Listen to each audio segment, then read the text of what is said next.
Hello there, and thank you for tuning in again to Hippie Eclectic Hope Videos.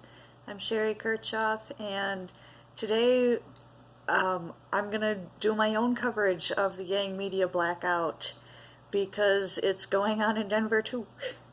My neighbor down the hall brought me some samples from the Denver Post here, and this was from last week Sunday. It took him a while to get all the way through the K section where these articles were found. And I will, attach photos after my coverage here. But anyhow, what this article is basically about is how TomTom, the navigation company, has diversified from doing the, in-vehicle units to providing mapping software in high def for the auto-driving vehicles for their navigation. And, some of you may remember, TomTom was a household name for GPS units. They peaked in 2007. I owned one back when I was office manager at Fox Fence in Beaver Dam, Wisconsin. Oh, they were epic. But all the guys had the GPS units because you have to get anywhere in the state to put in a fence or a pool or a concrete stop or whatnot. So the guys had to get there, and a road atlas didn't always get you there.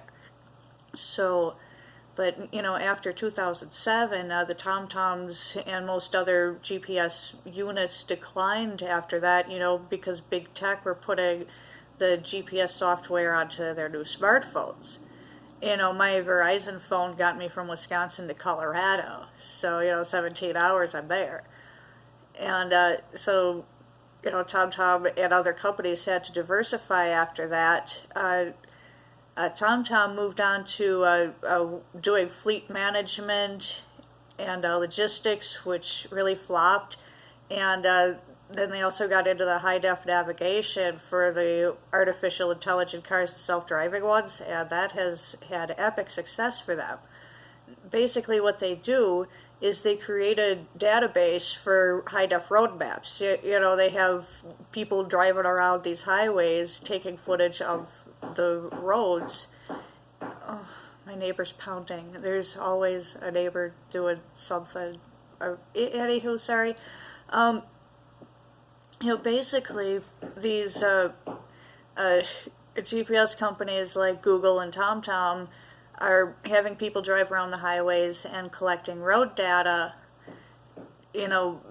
over video to transmit to them, linking up to GPS, etc., to create, basically an artificial, a virtual reality map for these cars database, for the computers to follow. They pinpoint every sign in the road, every post, every bush that's growing right there. I mean, they do everything. They record every little bit of the area. And so, when you're in your self-driving car, the software can pinpoint your exact location down to, bare centimeters. They know exactly where you are. But the newspaper kind of stopped their open disclosure at this point.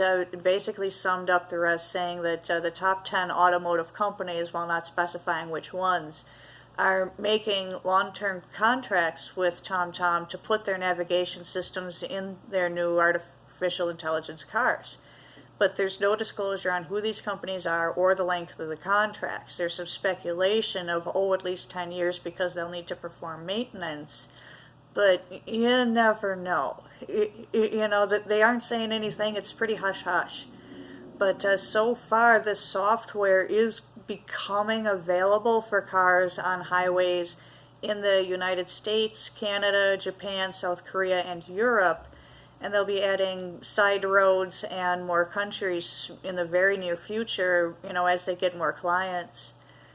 So it's really big stuff coming up. Even the Denver Post, while not saying anything about Andrew Yang was right about automation, they're saying that, oh yeah, TomTom, this company out in Europe, they're rolling it out to different areas around the world. So, they're still trying to keep it as a NIMBY concept. It's not in our backyard, but we know it is.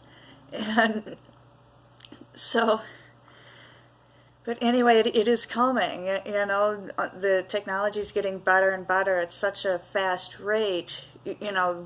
We're just unaware because they're keeping it so hush hush. The Denver Post finally got a little word on it, where it's been circulating around the news all over. And